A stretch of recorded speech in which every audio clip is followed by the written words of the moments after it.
Hall County Sports is brought to you in part by Green Ford on Browns Bridge Road in Gainesville. Check out the latest deals. And remember, when you go Green Ford. By Mountain View Auto Repair, a full-service shop for all of your automotive needs. Call Danny at Mountain View Auto Repair at 770-535-7278. And by McKelvey Road United Methodist Church. Visit us on McKelvey Road in Oakwood. With 3 worship services every Sunday morning, Kids Town and adult small groups, McKelvey Road United Methodist Church is dedicated to transforming the world through the good news of Jesus Christ.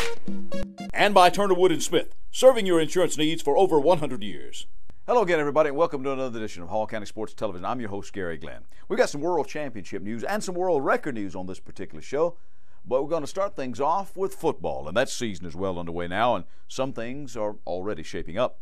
West Hall is continuing their upward mobility they began a season ago, while Chestatee continues to struggle on offense. Our game of the week happened at the Hot Gates at Spartan Field as West Hall thumped the visiting War Eagles 31-0. Their first win over Chestatee, we understand, since 2010. They spread the ball around again, did the Spartans, to 9 different backs for 339 yards on the ground. Super sophomore Tyrese Osborne had a couple of scores, along with 60 yards rushing. Cameron Millsap also scored a TD, as did Tyquan Statham, while Bradley Hodgson hit on all the extra points and tacked on a 30-yard field goal for good measure. Quan Williams had 72 yards on the ground, and after the game, I spoke with a happy West Hall coach, Tony Lottie.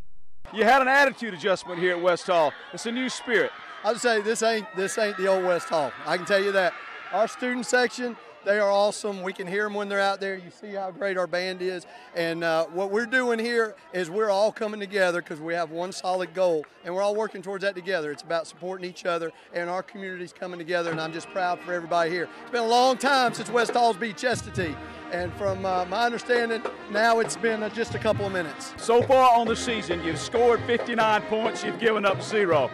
Not a bad start, Tony. No, it's not. We still got a little things, kind of little frustrating things, but we got to keep getting better. Chestatee is a big, strong football team and very physical. So I liked how we came out here. But once again, this came down to our leadership team that we put together over a week ago. And I told them, this is on you now. You got to lead us, and however you lead us, we're going to go. And I'm proud of those 10 kids. They're leading by example. We've had good weeks of practice, but this is not where our goal is. We're trying to make sure we're getting ready to see what we can do in region play. But I'm very proud. I'm happy for the people here because, like I said, it's been a while. We had a heartbreak against them last year, and my kids come out and they played hard. I'm very proud of them. The running back by committee, is that by design or are you still looking for somebody? Oh, no, that's by design. I'll be honest with you. I feel very comfortable with any of those kids that we give the football to. And I think that's the thing probably most people don't realize. We've been cultivating these kids for 2 years, and so to try to keep fresh. You know, number 2 and number 4, they're really good players. But I'll tell you, 24, as you saw, he's very good. 11, you know, we got a stable backs, 34, and I feel like but it comes down to like every coach is going to tell you up front. And I feel like our Trogs, once again, gave them creases, and they're hitting the creases, and I'm very pleased with that. I thought you schemed them pretty good on defense tonight, too. A lot of times you had 8 in the box because they were a running team, and you're taking a run away, and it worked. Well, we were just looking at certain fits. So, you know, we're not going to see this type of offense again until probably the end of the season, but that was good for us to see it now so we could make adjustments and whatnot. And yes, I'm very proud of my coaching staff. They worked very hard. They had a great game plan, and the kids responded to that game plan, and we had success. A couple of times you roll the dice on 4th down. Once in the 3rd quarter, it might have set the tone for the rest of the game. Yes, and but I felt like I just had a gut feeling to go ahead and try it on the pass play that we completed for the first down. And, you know, we're just trying to get the ball in the kid's hand, let them make plays. And Jacob Satterfield threw an awesome pass, and he's growing up every week. And I'm just really proud. I'm happy for this community. And the defense, well, what can you say about them? They're 11 hats to the ball. That's what we're working on. I felt like they played physical, but more importantly, they played with inside the scheme of what we asked them to do. They was very unselfish, played their discipline, and there's the result. Noel Hall comes in next week. They got spanked pretty good by Jefferson tonight. Well, I tell you, I don't put any stock into that because I also remember my very first year here, we learned a lesson with a Fannin County team that came in our house and spanked us. I can tell you this, what I know is apparently West Hall hadn't beaten North Hall in over 12 years. So guess what? Their kids, they expect to win. Those kids are coached very well. Those kids play hard. They have an attitude. And but we're going to see if we can't get this kind of effort again next week. I also had a chance to speak with Osborne about this year's team. How do you think the game went for you personally? Obviously, the team had a pretty good game. I felt like it went pretty good for me. You know, some couple mistakes, but everything can be fixed. You got a lot of running backs. I mean, does that take the pressure off of any single one? Nobody has to carry the load? Everybody just gives their full effort every play, and that's all we can do. What's the attitude of the team this year? You guys have scored 59 points. You've given up none. Outstanding defense. That's all it is right there. Outstanding defense and good offense. Outstanding offense. That'll win a lot of ball games, won't it? Yes, sir. North Hall coming in. What do you think about the Trojans? They got whipped pretty good by Jefferson tonight. But you guys know Jefferson's pretty good because you scrimmaged them. Just dominate every team we play. That's all we got to do. And videographer Henry Gomez and I tracked down Jacob Taylor of the Spartan defense as West Hall pitched another shutout on the year. Tell me about how this defense is playing together as a unit. Well, at the beginning of the season, we came together and we told all the starters got together and we said, you know, we're going to be the best defense in this region. And we're coming together as one team and we're playing as one team. And it's not any one individual. It's all of us as a team coming together, playing 11 halves of the football and out-hitting everybody we play. Well, we call number 17 a pretty good bit. Now, you had a pretty good game, had several tackles and a sack. Yes, sir, I did. But, I mean, I couldn't do it without the rest of my team, honestly. Turned a corner a little bit last year. Yes, sir. And we talked to Coach Lottie. He says, this ain't your granddaddy's West Hall here. This is a whole new attitude. Yes, sir, it is. As soon as Coach Lottie got here, he changed the whole atmosphere of this entire school. He's brought this school together, and we've just been, after he got here, we're on the way back, I promise. How has practice been? We come out there every day in practice, and we're ready to work hard. You know, Coach Lottie gets us motivated. All the coaches get us motivated to go out there and work hard every day at practice to prepare for the game Friday. Well, I don't want to say payback, but it's been a long time since you beat Chester T. And now North Hall's going to come in. It's been a long time since you beat North Hall. They were handled pretty good by Jefferson, but you've seen Jefferson, so you know they're pretty good. What kind of game are you expecting, Jacob? I'm expecting them to come out and be physical. They're going to run the ball a lot, like they always have been. They're going to be physical, and we're going to have to be physical with them. You guys played the run awfully well tonight. Yes, sir. We've been nonstop studying film, studying the run, studied this team. Well, in other words, you got a lot going on. You're playing the mental as well as the physical aspect of football. Yes, sir. Yes, sir, we are. We're preparing every week for our upcoming team. Chester T will play at Pepperell next, while West Hall will host North Hall. Now, the young Trojans were waxed by Jefferson 48-8. The lone scoring for North Hall came on a TD by Austin Perry, who had a 12-yard score and 58 more yards on the ground. And a safety as Jefferson running back Colby Wood was tackled in the end zone by the Trojan defense, but he also had 2 touchdowns for the Dragons. One as he ran out of his shoe, we understand. Quarterback Maddox Turner had 75 yards rushing for the Trojans. In some other games, East Hall fell to Pickens 38-10. The Vikings have this week off. Johnson had their hearts broken late by Banks County 28-24. The Knights played Lumpkin County next. Lumpkin lost to Union County 23-7. Lakeview lost 45-10 to St. Francis. They'll travel to Towns County next. The Indians are also winless on the season after losses to Union County and Mount Vernon Presbyterian. Gainesville is at Winder Barrow after a week off. The Barrow Bulldogs beat Appalachia 26-20 last Friday. Flowery Branch also had a bye week. They will play at Lanier on Friday, and the Longhorns are 2-0 after wins over Lambert and Clark Central. Ditto for Riverside with the night off. The Eagles will be at Hapeville Charter next. The Hornets 0-2 after losses to George Walton Academy and Bremen. Records for the Iron Dogs, but no medals yet. I'll explain when we return.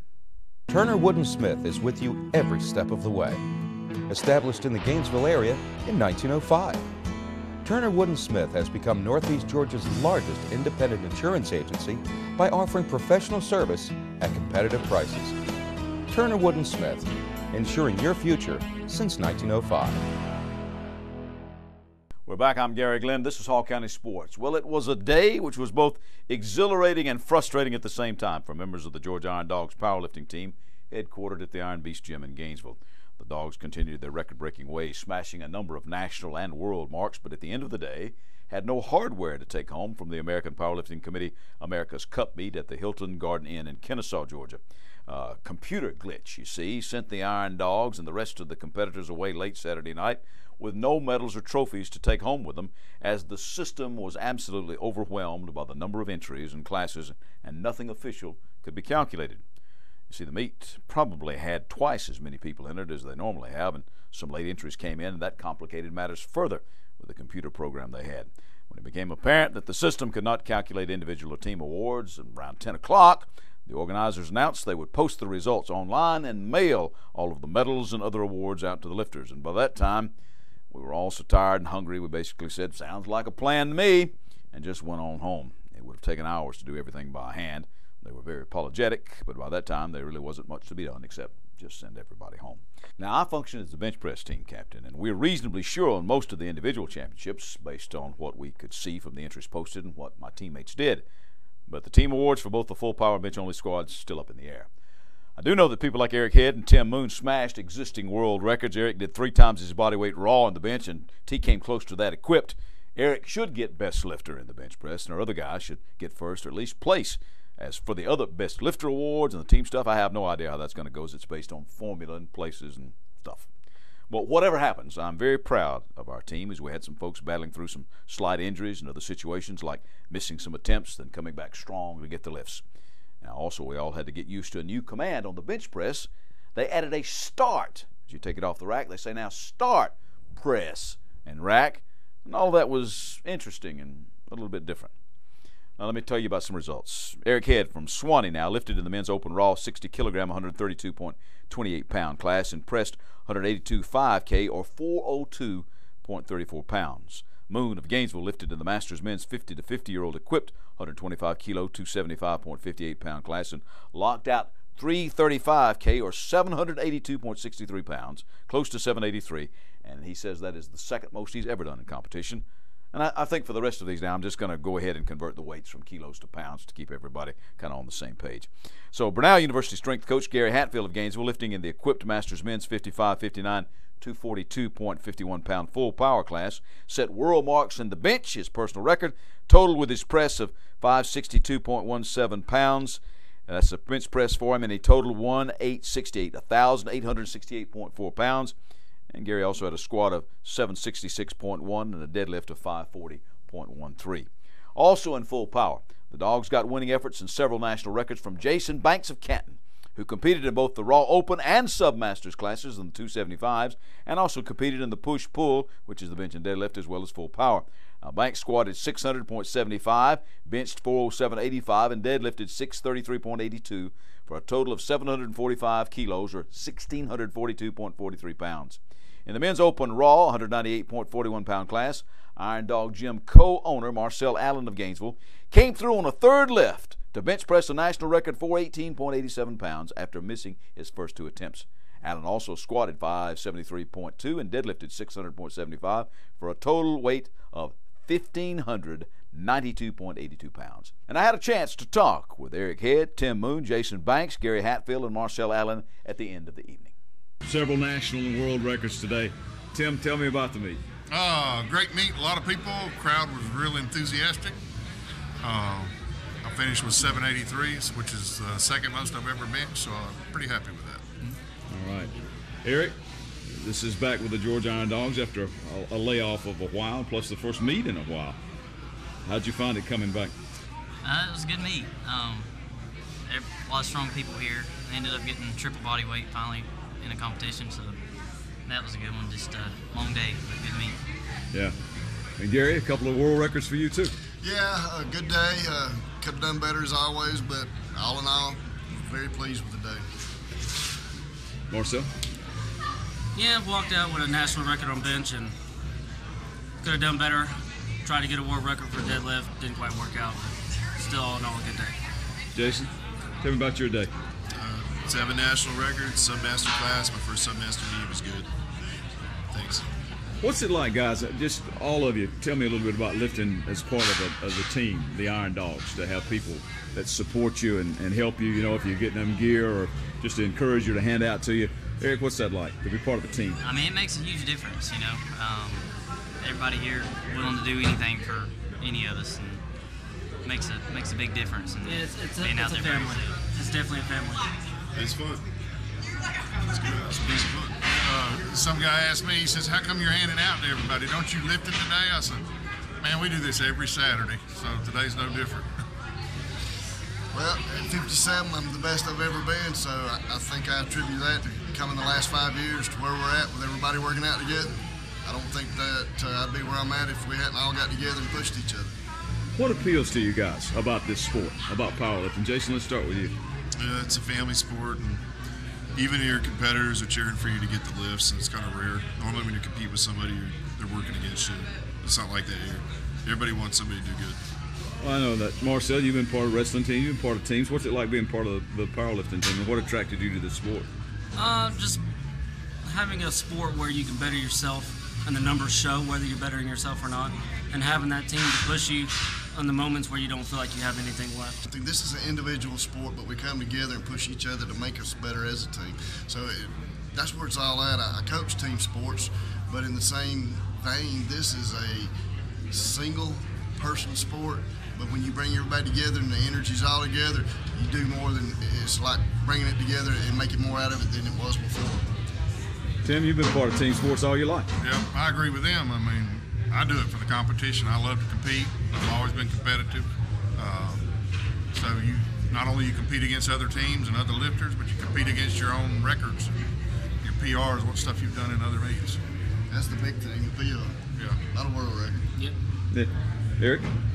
Just the team aspect of it, you know, it's you enjoy doing good yourself, but when you see your buddies and teammates do good, it just makes a lot, adds a lot to it, you know, really sense of accomplishment. Yeah, I'll say like Marcel's lift on his bench today, he missed his first 2 lifts, and then he went for his 3rd lift. Almost nobody gets that 3rd lift if they've missed their first 2. And it was like the whole team, you could feel everybody was pulling for it. Yeah, let me ask you about that. I mean, you missed that second one badly. Yeah. And then came back and got it. Yeah. It was heavy. It was heavy. Yeah, I mean, there's just no other way around it. But, having the team there pushing me, getting me out of my own head made it so much easier. One of the newest Iron Dogs, Robert Jefferson of Dublin, competed in the Raw 242.51-pound junior class and finished up with a total of 1774.7 in the 3 lifts. Now, provisional bench-only winners for the Dogs included Dana Tripp of Lawrenceville, who equaled her own world mark in the Masters Women's Raw 40 to 44-year-old class. It was a Raw class, as I said. That's 114.64-pound weight class, and she had a press of 99.21 pounds. Also, George Bradley of Gainesville in the equipped Masters Men's 55-59-year-old 148.81-pound class had a lift of 225.97. Zach Layfield of Flowery Branch in the Raw Masters Men's 181.88-pound 70-74-year-old class went 3 for 3 with a final press of 187.39. And yours truly competed in the equipped Masters Men's 60-64-year-old 220.46-pound class. And I finished with a lift of 170 kilos. That's 374.78 pounds. And I just missed 391. Very close. Got 1 white light out of the 3 lights. Now also Andy Williamson of the Iron Dogs. He's from Winterville. He competed in push-pull in the Masters Men's Raw division. Now, officials say complete results will be posted as soon as possible on the American Powerlifting Committee website.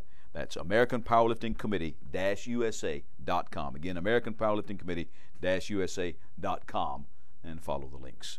Oh, by the way, thanks to Stephanie Williams for helping with the video. I talked to you at the start of the show about some world championship caliber athletes. That story's coming up next when Hall County Sports continues. You've decided it's time to get in shape. Now let Falcon Parkway Fitness in Flowery Branch help you achieve your goal. Open since 2000, Falcon Parkway Fitness features free weights, exercise machines, group fitness classes, as well as personal training in a fun family environment with child care, lockers, showers, and 24-hour access.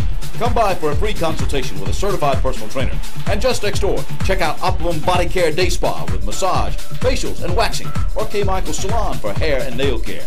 Falcon Parkway Fitness is your hometown family gym, located in Flowery Branch, right behind the public shopping center. Welcome back to the show, everybody. This is Hall County Sports, and I'm Gary Glenn. Well, hail to the champions. Now, several members of the local Lanier Canoe and Kayak Club went over to Poland to race along with Team USA in the Dragon Boat World Championships. Now, they did not come back with a single gold medal, but they did come back with the overall World Championship. And here to talk about that is not only a member of Team USA and Lanier Canoe and Kayak Club, but one of the coaches, Jim Odell. Jim, appreciate you coming in, brother. Thanks. And congratulations. Now, world champions, that's something that nobody ever takes away from you. Once you're a world champion, now you're a world champion for life. That's very humbling. Thank you, Gary. Thanks for having me here. It is taking a little while to get used to that term, world champion, and to be comfortable with that. Though now it's getting easier. When people say, how did it go? I'm like, it's very humbling getting used to the term world champion. But, you know, Jim, this is something that, as I said, not a single gold medal. I think you had a silver and a couple of bronzes, right? Yes. But as the team, see, that's something that I know you say it's humbling, but it also is something that you share with the whole team. That is correct. Team USA was 103 athletes strong. We had boats in almost every division, not every division. So for us to have a very balanced attack and several fourth-place finishes, my God, I think I was involved in 4 fourth-place finishes myself, where in a couple of the races, second through fourth were decided by 6 1,000ths of a second. I mean, it's very, very close racing. Mm-hmm. Though for the entire team to do consistently top 5 is very remarkable, especially when you consider the breadth and scope of all these Olympians we were going against. Mm-hmm. Absolutely remarkable. You know, Team USA comes away with the Nations Cup world champion. It's neat. And that's what you got to do. You got to be consistent, you know, in that kind of thing when you're competing in something in this format. Tell me a little bit about the trip itself. Now, what was some of the neat things that you got to do while you were there? I know you don't race all the time. Sure. When myself and my traveling companions got there, one of our former exchange students and her mom greeted us at the Poznan airport, which was really neat. They live in Huckeswagen, Germany, but they were born in Poznan. So they knew the area, so I got to meet some of their extended family and had a home-cooked meal right there in Poland, which was dynamite. We got to tour the city of Poznan, gorgeous city. The local square is like a pedestrian plots, no vehicles allowed. Mm-hmm. And there's open-air cafes all through the square. And if you've never been to Poland, I highly recommend it because the food is amazing and it's so inexpensive. The countryside, in our hotel were the Russian team, the Canadian team, who else was there? I think it was the Italian team. So we got to intermingle a lot. Sweden was in our hotel. So we got to talk with and have breakfast with all these other teams as well as our teams. So just the intermingling, the international cultural exchange, if you would.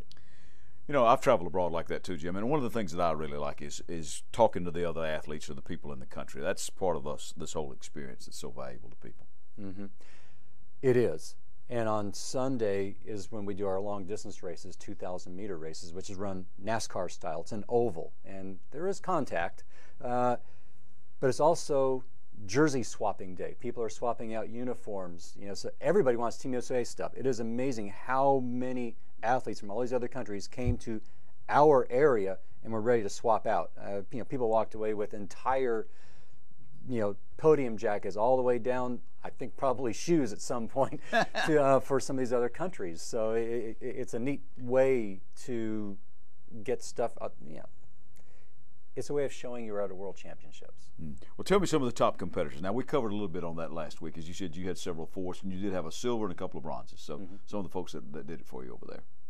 Some of our top competitors, team-wise, from Lanier, Lori Moore, one of our Masters athletes, actually very new into the world competition. This was her first world championships. She came away with a couple of bronzes and a silver.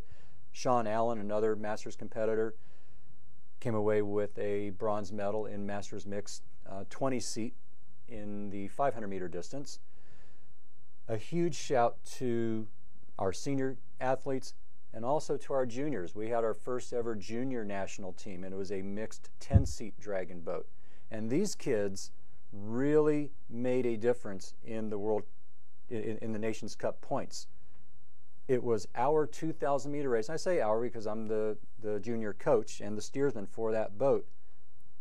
We were hugging our buoys in the third turn, getting ready to head towards the finish line.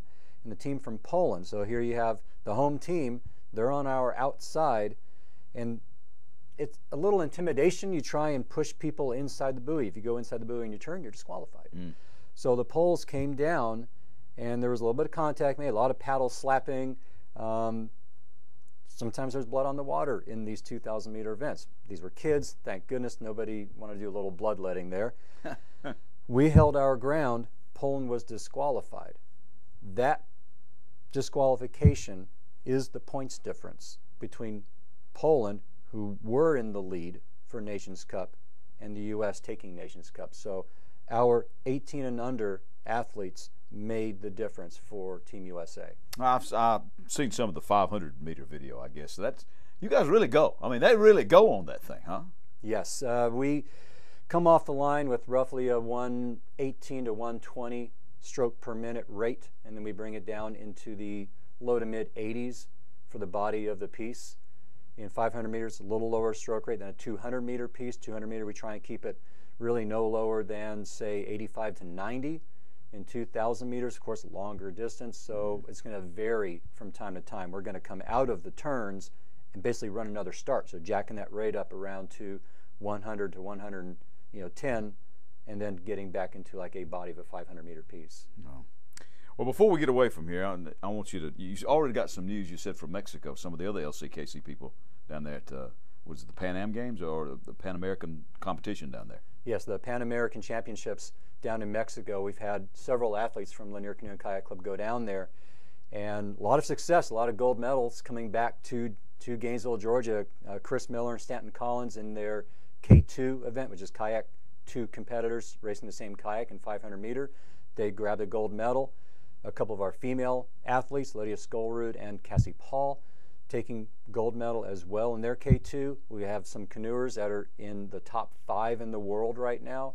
This is a good stepping stone for Rio for 2016, to have our homegrown athletes doing this well at this kind of an event. It's looking very, very well for Gainesville, Georgia on the world stage as we get closer to 2016. And there's a little bit of hint in the air of the world coming back to Gainesville, Georgia in 2018 for the Dragon Boat World Championships. We'll see how that, the bid is in, and it's looking favorable for USA right now. Cool. All right. Thank you very much. Jim Odell, my friend, congratulations, World Championships. The Olympic legacy continues here in Gainesville, Hall County, Georgia. All right. Jim Odell, the Dragon Boat competitor and one of the coaches. We're back to wrap up this week's show in just a moment.